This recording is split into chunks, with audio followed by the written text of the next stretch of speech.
Bapak, Ibu, Saudara yang terkasih, ibadah ini disertai dengan perjamuan kudus.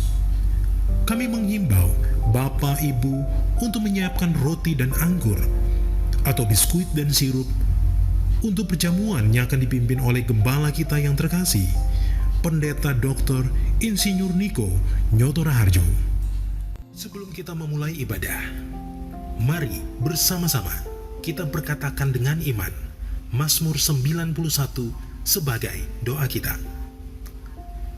Dalam lindungan Allah, orang yang duduk dalam lindungan yang maha tinggi dan bermalam dalam naungan yang maha kuasa akan berkata kepada Tuhan, tempat perlindunganku dan kubu pertahananku, Allahku yang kupercayai. Sungguh, dialah yang akan melepaskan engkau dari jerat penangkap burung, dari penyakit sampar yang busuk. Dengan kepaknya ia akan menudungi engkau. Di bawah sayapnya engkau akan berlindung. Kesetiaannya ialah perisai dan pagar tembok. Engkau tak usah takut terhadap kedahsyatan malam, terhadap panah yang terbang di waktu siang, terhadap penyakit sampar yang berjalan di dalam gelap, terhadap penyakit menular yang mengamuk di waktu petang. Walau 1.000 orang rebah di sisimu dan 10.000 di sebelah kananmu, tetapi itu tidak akan menimpamu. Engkau hanya menontonnya dengan matamu sendiri dan melihat pembalasan terhadap orang-orang fasik. Sebab Tuhan ialah tempat perlindunganmu, yang maha tinggi telah kau buat tempat perteduhanmu. Malapetaka tidak akan menimpa kamu, dan tulah tidak akan mendekat kepada kemahmu. Sebab malaikat-malaikatnya akan diperintahkannya kepadamu untuk menjaga engkau di segala jalanmu. Mereka akan menatang engkau di atas tangannya, supaya kakimu jangan terantuk kepada batu. Singa dan ular tedung akan kau langkahi. Engkau akan menginjak anak singa dan ular naga. Sungguh, hatinya melekat kepadaku, maka aku akan meluputkannya. Aku akan membentenginya, sebab ia mengenal namaku. Bila ia berseru kepadaku, aku akan menjawab. Aku akan menyertai dia dalam kesesakan. Aku akan meluputkannya dan memuliakannya. Dengan panjang umur akan kukenyangkan dia, dan akan kuperlihatkan kepadanya keselamatan daripadaku. Shalom Bapak Ibu Saudara yang dikasihi Tuhan Yesus Kristus. Puji Tuhan, hari ini kita boleh sama-sama kembali lagi memuji dan menyembah Tuhan. Mari sama-sama kita siapkan hati, berikan yang terbaik pujian buat Raja segala Raja. Terima kasih Tuhan, kami mau mengingat semua kebaikan-Mu. Haleluya. Yesus, Kau sungguh baik. Yesus, nama-Mu indah. Yesus, ku cinta Kau selalu, ku tinggikan, ku agungkan selamanya. Ku mau memuji-Mu, ku selalu puji-Mu. Ku mau menyembah-Mu, ku selalu sembah-Mu. Kau yang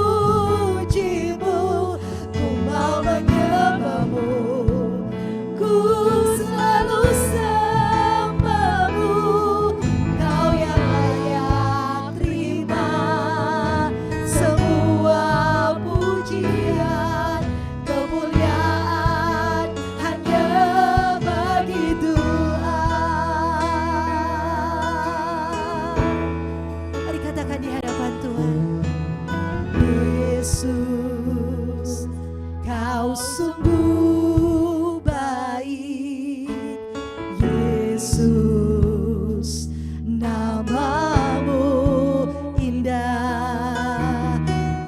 Yesus, ku cinta kau selalu, ku tinggikan, ku agungkan selamanya.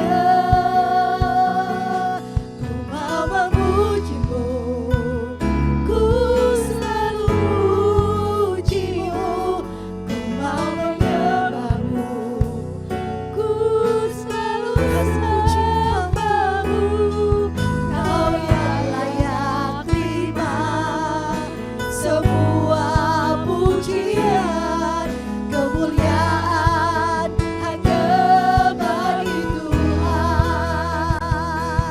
Ku mau memujimu, ku selalu memujimu, ku mau menyembahmu, ku selalu sembahmu. Kau yang layak terima semua pujian, kemuliaan hanya bagi Tuhan. Semua kemuliaan dan keagungan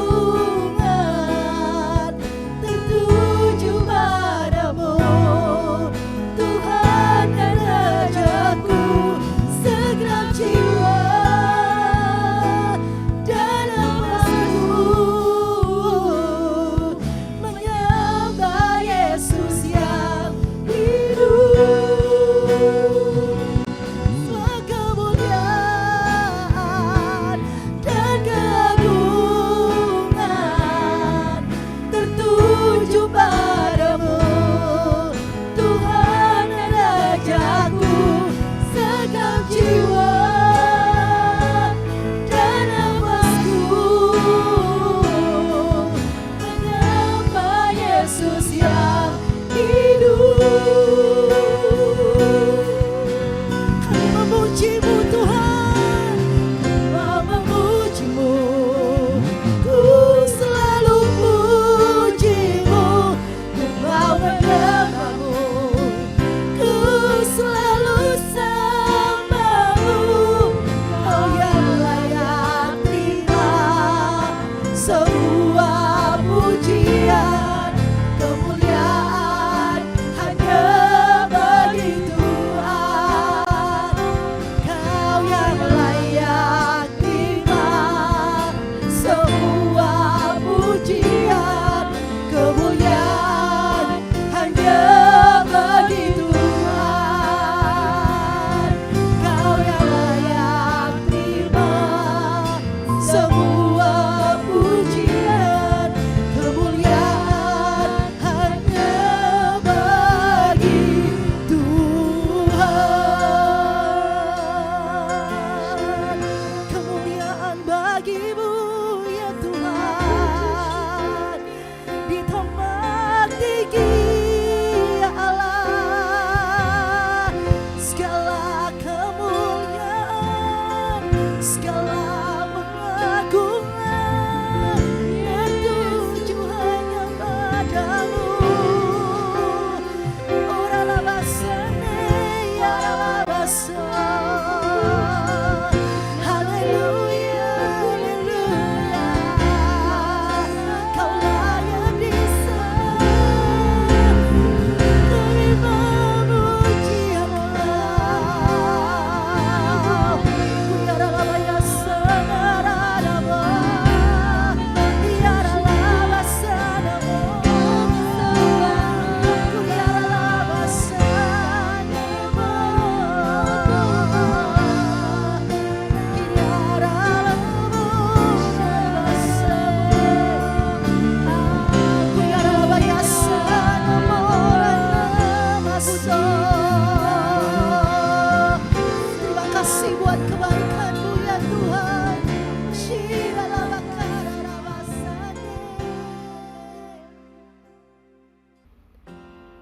Sebelum lebih lagi kita masuk dalam pujian, penyembahan dan firman Tuhan, mari bersama-sama kita deklarasikan Pentakosta ketiga. Pentakosta ketiga adalah pencurahan Roh Kudus yang dahsyat di zaman now, melebihi yang terjadi di Azusa Street. Pentakosta ketiga akan mengakibatkan penuaian jiwa yang terbesar dan terakhir sebelum Tuhan Yesus datang kembali.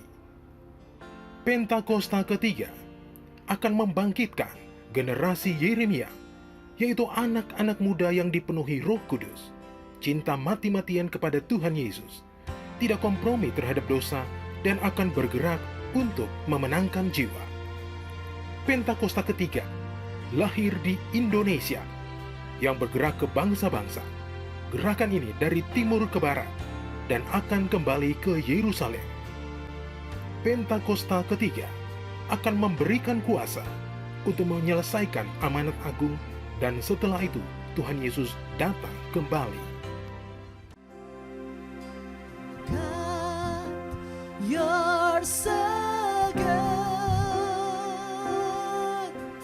God, you're so good. God, you're so good. You're so good to me. You're so good. God, you're so good. Oh, God, you're so good. Oh, God, you're so good. You're so good to me. I am blessed. I am blessed. I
kami boleh rasakan sampai dengan hari ini. Terima kasih Tuhan, kasih setiamu yang kau tunjukkan atas kami. Kami bersyukur di hadapan-Mu, dan kami terus buka hati kami untuk mendengar firman-Mu. Kami siap ya Tuhan, di dalam nama Yesus. Haleluya, amin. Shalom semuanya. Tuhan Yesus berkata dalam Yohanes 14 ayat 12, Aku berkata kepadamu, sesungguhnya barang siapa percaya kepadaku, ia akan melakukan juga pekerjaan-pekerjaan yang aku lakukan. Bahkan pekerjaan-pekerjaan yang lebih besar daripada itu. Sebab aku pergi kepada Bapa. Di sini Tuhan Yesus berkata bahwa kalau kita percaya kepada Tuhan Yesus, maka setelah Tuhan Yesus naik ke sorga, kita akan melakukan pekerjaan-pekerjaan yang dilakukan oleh Tuhan Yesus. Bahkan pekerjaan-pekerjaan yang lebih besar. Pada waktu Tuhan Yesus berada di bumi ini, Tuhan Yesus melayani di Yerusalem, di Yudea, dan di Samaria. Tetapi setelah Tuhan Yesus naik ke sorga, kita yang percaya bahkan akan melayani sampai ke ujung-ujung bumi. Jumlah mujizat yang dilakukan oleh kita yang percaya jauh lebih banyak dibandingkan dengan yang dilakukan oleh Tuhan Yesus pada waktu itu. Hal ini berarti setelah Tuhan Yesus berada di sorga, Tuhan Yesus menyediakan pengurapan dan berkat double portion kepada kita yang percaya. Double portion bukan hanya berarti 2 kali lipat, tetapi juga berarti berlipat-lipat kali ganda. Amin. Ada berapa banyak di antara saudara yang mau menerima berkat atau pengurapan double portion? Boleh angkat tangan saudara. C.D. Jacobs bernubuat bahwa Pentakosta tahun 2020 tidak sama dengan Pentakosta sebelumnya. Dikatakan bahwa kita sedang memasuki Pentakosta dari Pentakosta, yaitu Pentakosta yang ketiga, di mana ini adalah pencurahan Roh Kudus yang terbesar dan yang terakhir sebelum Tuhan Yesus datang kembali. Untuk itulah Tuhan Yesus memperlengkapi kita dengan pengurapan double portion. Setelah Roh Kudus dicurahkan pada waktu Pentakosta yang pertama, maka salah satu tanda yang terjadi pada waktu itu adalah perubahan paradigma dalam pelayanan. Selama ini, pengertian dari murid-murid Tuhan Yesus adalah bahwa keselamatan hanya untuk orang Yahudi saja. Tetapi dengan adanya peristiwa Cornelius yang bukan orang Yahudi bertobat, dipenuhi dengan Roh Kudus, berbahasa roh, dan menerima baptisan air, maka dengan perdebatan yang cukup panjang, akhirnya dengan kesaksian Petrus, para rasul dan seluruh orang percaya di Yudea dapat menerima bahwa keselamatan bukan hanya untuk orang Yahudi saja, tetapi untuk semua bangsa, termasuk bangsa Indonesia. Dan ini pasti akan menyebabkan perubahan paradigma dalam cara penginjilannya. Demikian pula hal ini terjadi dalam era Pentakosta ketiga ini. Yang jelas dengan adanya pandemi COVID-19 akan terjadi perubahan paradigma dalam pelayanan untuk terjadinya penuaian jiwa yang terbesar dan yang terakhir. Hal yang pertama adalah yang tadinya kita ibadah secara offline, sekarang berubah menjadi ibadah secara online. Tadinya kita beribadah di gedung gereja, kita bersekutu bersama-sama, bisa berjabatan tangan, saling berpelukan, menyatakan kasih kita, melakukan penumpangan tangan. Sekarang sudah tidak bisa lagi. Kita memasuki new normal. Ibadah offline digantikan menjadi ibadah secara online. Terus terang, saya tidak mengerti sepenuhnya dengan adanya perubahan ini. Tapi Tuhan menyuruh saya untuk melakukan seperti apa yang terdapat dalam Yeremia 33 ayat 3. Berserulah kepadaku, maka aku akan menjawab engkau dan memberitahukan kepadamu hal-hal yang besar dan yang tidak terpahami, yakni hal-hal yang tidak kau ketahui. Itulah yang saya lakukan hari-hari ini. Saya percaya justru dengan adanya perubahan paradigma dalam pelayanan ini, pasti akan terjadi penuaian jiwa yang jauh lebih besar dibandingkan pada waktu kita menggunakan cara yang lama. Hal yang kedua, untuk terjadinya penuaian jiwa yang terbesar dan yang terakhir, Tuhan berkata akan terjadi kebangkitan generasi muda. Russell Evans, gembala sidang dari Planet Shaker, Melbourne, pada tahun 2017 mendapat penglihatan tentang Indonesia. Bahwa Roh Kudus sedang dicurahkan luar biasa di Indonesia. Dia melihat jutaan anak-anak muda dipenuhi dengan Roh Kudus. Mereka cinta mati-matian kepada Tuhan Yesus. Tidak kompromi terhadap dosa. Dan akan memenangkan banyak jiwa. Generasi anak muda ini kita sebutkan di generasi Yeremia. Awal Januari tahun 2020. Para aras nasional dan para pemimpin Kristen berkumpul untuk membicarakan langkah konkret yang akan dilakukan sebagai respon terhadap komitmen para pemimpin Kristen sedunia di Swiss tahun 2017 tentang misi yang akan dikerjakan bersama-sama, di mana hal ini juga diresponi oleh Indonesia di Brastagi, Sumatera Utara pada tahun 2018. Dengan perkataan lain, ini membicarakan tentang langkah konkret yang akan dilakukan oleh seluruh gereja untuk menyelesaikan amanat agung Tuhan Yesus. Hasil dari pertemuan para pemimpin Kristen awal Januari 2020 itu, bahwa apa yang akan dilakukan ke depan untuk menyelesaikan amanat agung Tuhan Yesus akan menunggu sepulangnya saya dari pelayanan di Brasil. Di Brasil, saya melayani KKR untuk generasi muda yang berusia rata-rata sekitar 24 tahun. Yang diadakan di 3 stadion besar. Jumlah yang hadir sekitar 180.000 orang. Waktu saya bertemu dengan para pemimpin di Brasil, kami sama-sama mendapatkan pengertian bahwa kegerakan orang-orang muda dunia akan dimotori oleh 2 bangsa, yaitu Indonesia dan Brasil. Katakan amin. Sepulang dari Brasil, ada 2 hal yang didapatkan. Yang pertama, gerakan untuk menyelesaikan amanat agung Tuhan Yesus akan dimotori oleh generasi muda. Yang kedua, kita disuruh berpuasa dari tanggal 1 Maret sampai dengan 9 April selama 40 hari. Dan dilanjutkan sampai dengan 30 Mei. Jadi total kita berpuasa 91 hari. Setelah 1 hari kita berpuasa, tepatnya tanggal 2 Maret 2020, Presiden Jokowi mengumumkan bahwa COVID-19 masuk ke Indonesia. Mulai saat itu kita merasakan bagaimana Tuhan memproses gerejanya. Kita dibersihkan, dimurnikan, ditata ulang oleh Tuhan. Kita memasuki new normal, dimensi yang baru, paradigma yang baru dalam pelayanan. Semua ini untuk mempersiapkan penuaian jiwa yang terbesar dan yang terakhir sebelum Tuhan Yesus datang kembali. Pada suatu hari ketika saya sedang membaca 1 Raja-Raja 20 ayat 13 sampai dengan 22. Tiba-tiba saya menerima WhatsApp dari Bapak Peter Faraknimela.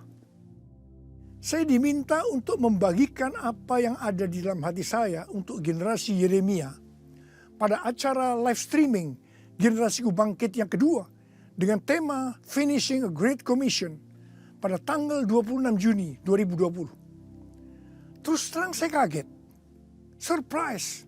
Sebab kalau kita membaca ayat-ayat dari 1 Raja-Raja ayat 20 ayat 13 sampai dengan 22 itu menceritakan tentang seorang nabi yang datang kepada Ahab, Raja Israel, untuk menyampaikan pesan Tuhan bahwa Tuhan akan menyerahkan musuh mereka, yakni orang-orang Aram yang sedang mengepung Samaria. Ahab bertanya, siapa yang akan membantu untuk melawan musuh yang begitu besar itu? Nabi itu menjawab, orang-orang muda, pengiring kepala-kepala daerah, yang jumlahnya hanya 232 dari 7.000 orang Israel. Orang-orang muda ini yang akan menyerang lebih dulu.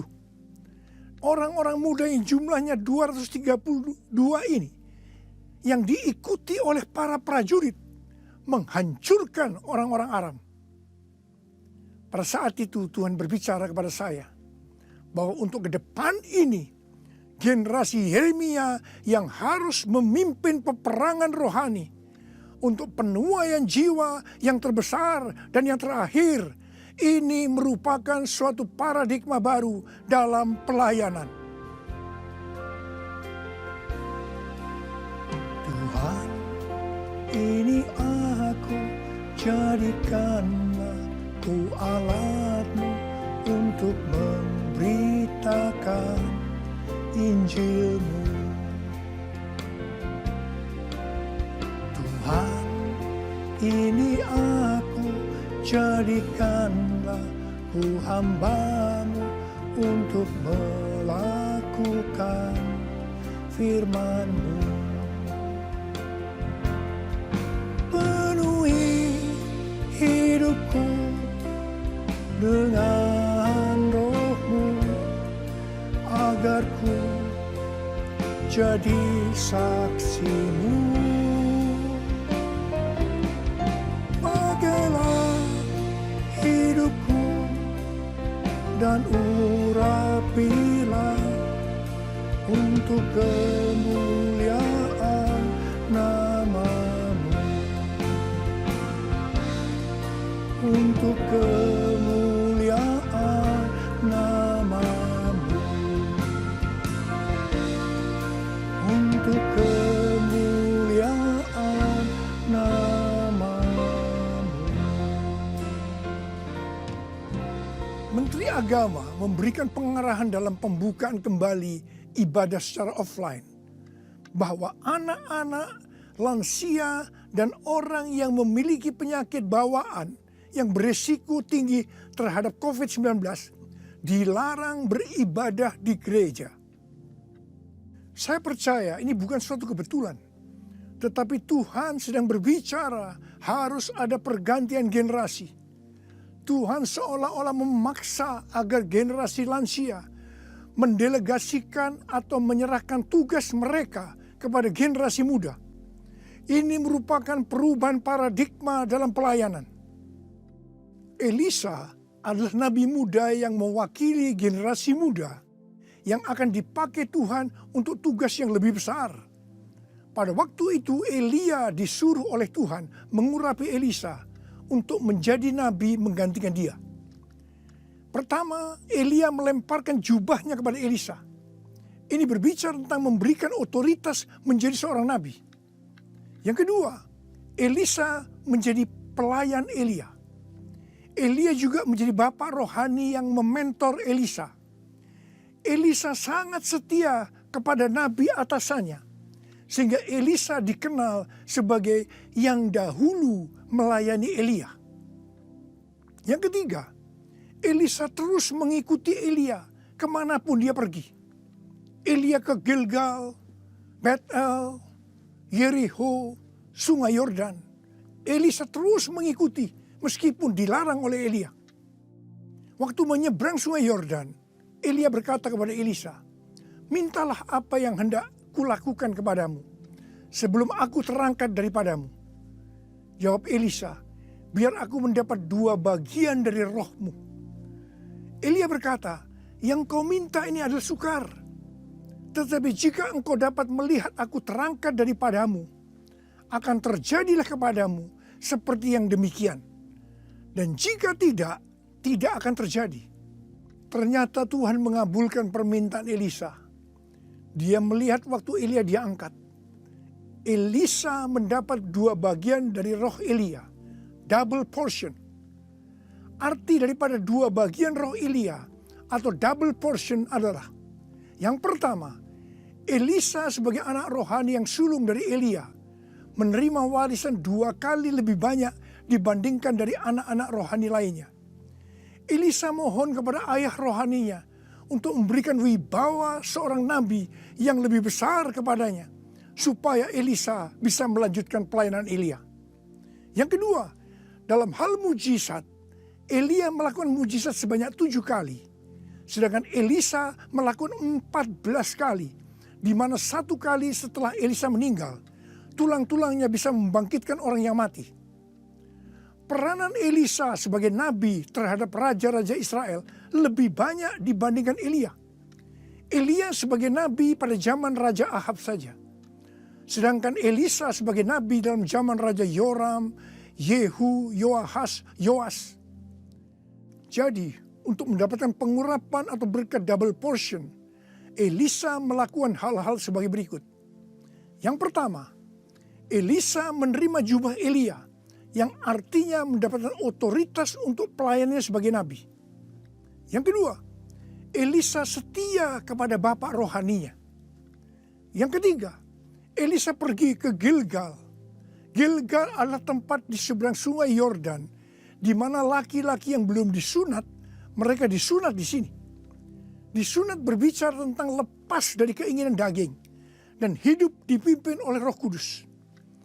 Keinginan daging adalah maut, tetapi keinginan roh adalah hidup dan damai sejahtera.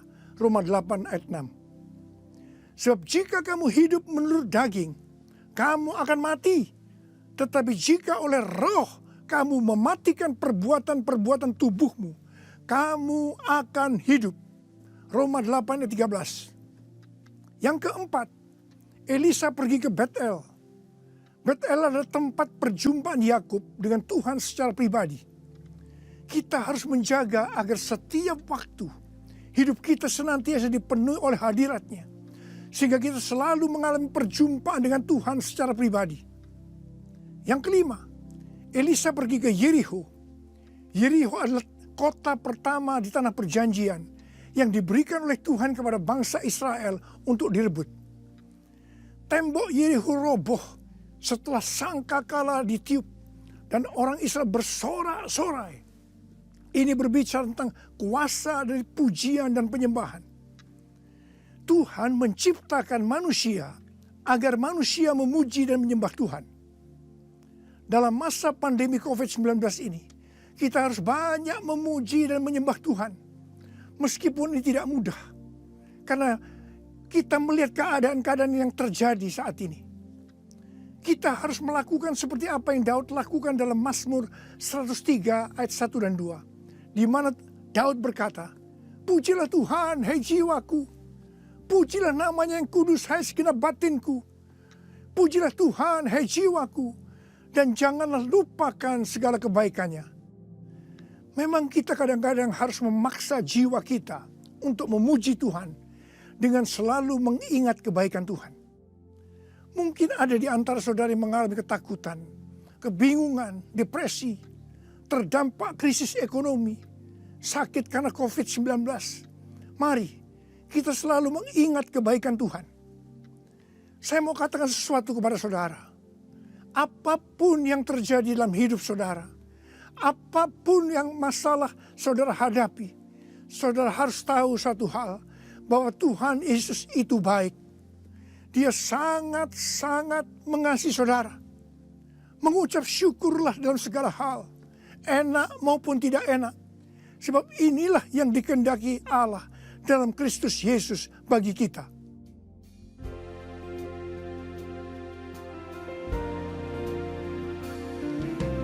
Bapa, Engkau baik.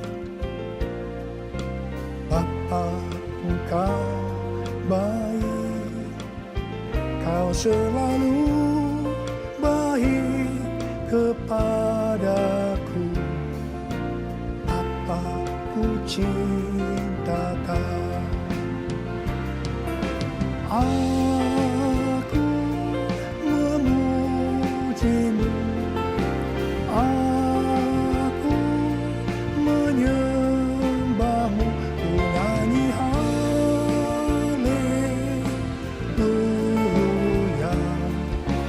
Bapa ku cinta Kau.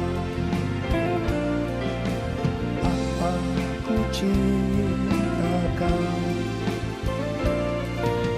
Bapa ku cinta Kau. Yang keenam, Elisa pergi ke sungai Yordan. Sungai Yordan adalah tempat di mana mujizat dialami oleh Naaman yang sembuh dari penyakit kustanya. kunci kesembuhannya adalah kerendahan hati, yaitu dengan bersedia membenamkan diri 7 kali dalam sungai Yordan. Sungai Yordan adalah tempat di mana Tuhan Yesus dibaptis. Roh Kudus dalam bentuk burung merpati turun atas Tuhan Yesus.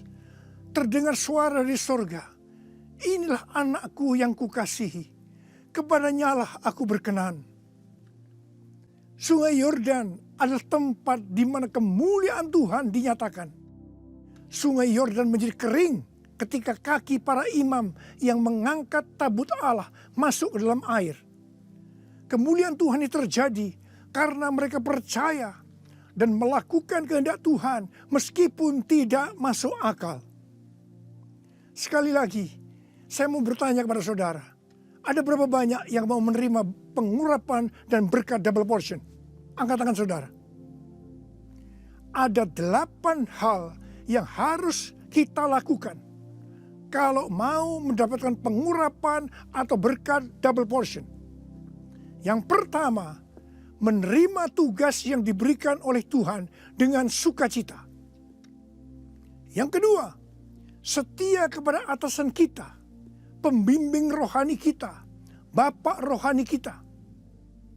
Yang ketiga, melepaskan keinginan daging dan hidup dipimpin oleh Roh Kudus. Yang keempat, usahakanlah setiap waktu kita dipenuhi dengan hadirat-Nya, agar kita senantiasa mengalami perjumpaan dengan Tuhan secara pribadi. Yang kelima, dalam segala situasi kita harus banyak berdoa, memuji dan menyembah Tuhan. Yang keenam, hidup dengan kerendahan hati.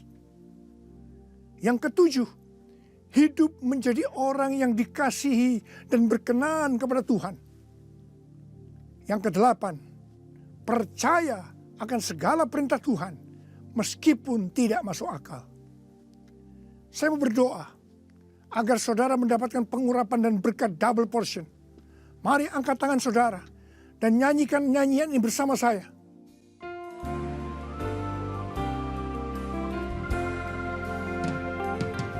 Anointing, follow me. Anointing, follow me.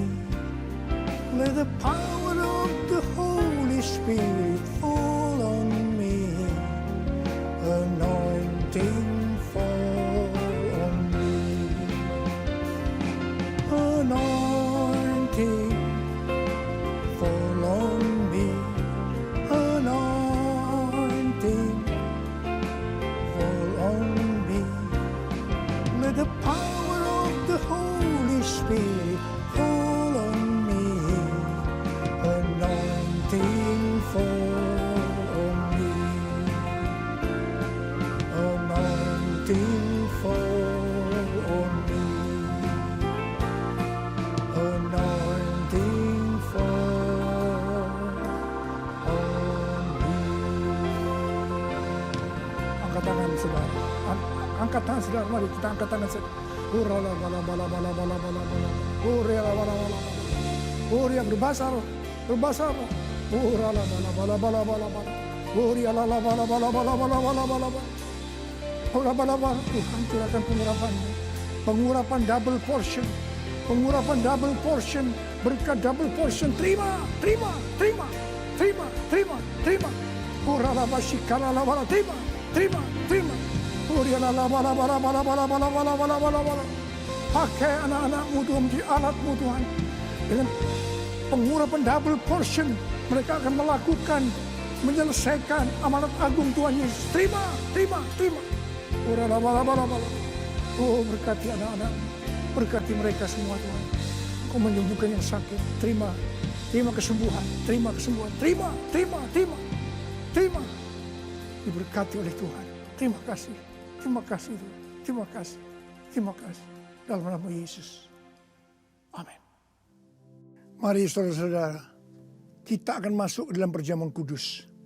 Kita akan mengingat ayat ini.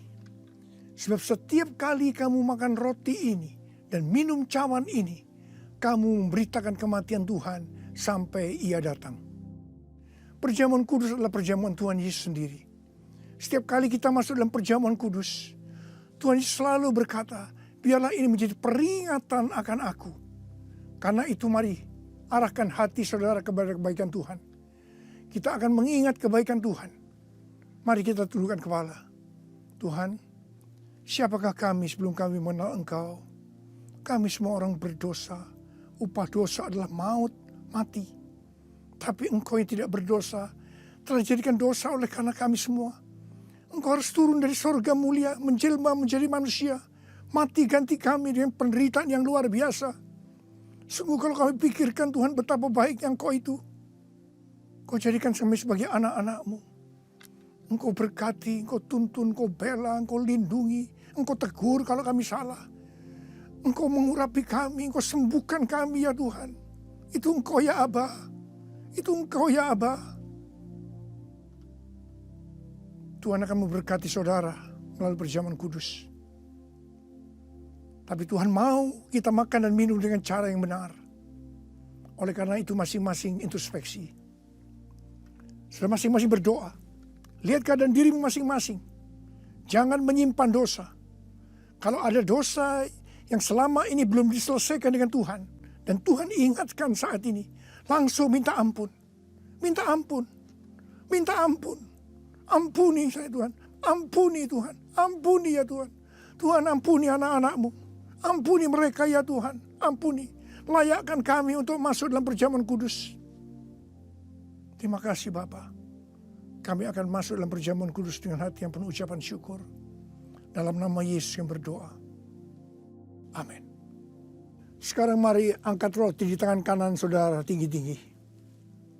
Sebab apa yang telah kuteruskan kepadamu telah aku terima dari Tuhan. Yaitu bahwa Tuhan Yesus pada malam waktu Ia diserahkan mengambil roti.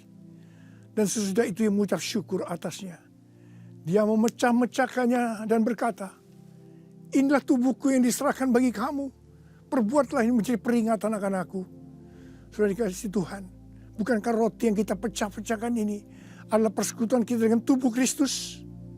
Mari kita makan dalam nama Yesus.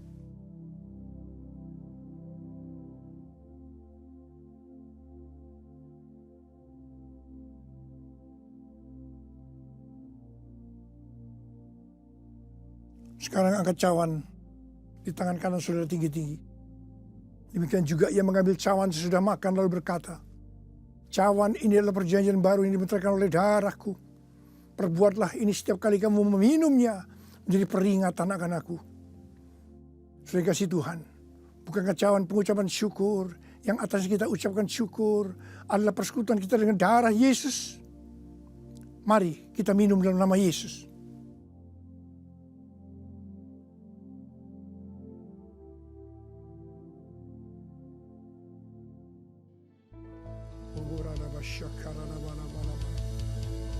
Angkat tangan saudara.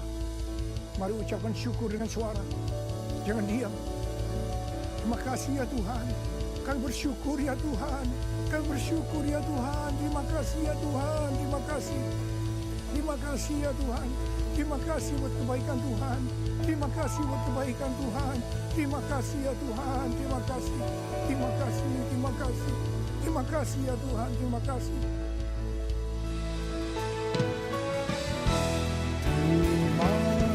Terima kasih Yesusku, terima kasih Yesusku. Puji syukur hanya bagi Tuhanku. Terima kasih Yesusku, terima kasih Yesusku. Puji syukur hanya bagi Tuhanku.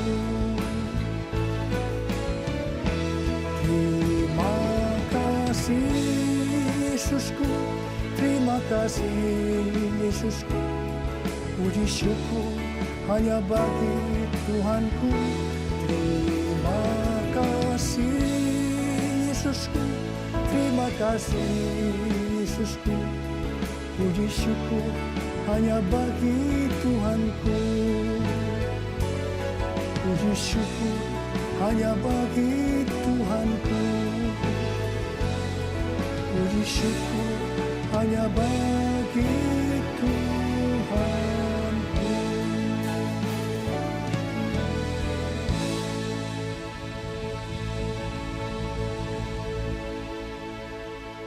Pulanglah dengan berkat Tuhan. Kasih karunia berlimpah-limpah daripada Allah Bapa dalam Anak yang tunggal, Yesus Kristus. Persekutuan yang manis dengan Roh Kudus menyertai saudara sekalian mulai hari ini sampai Tuhan Yesus datang menjemput kita di awan-awan dan bahkan sampai selama-lamanya. Yang percaya bersama-sama katakan, Amin.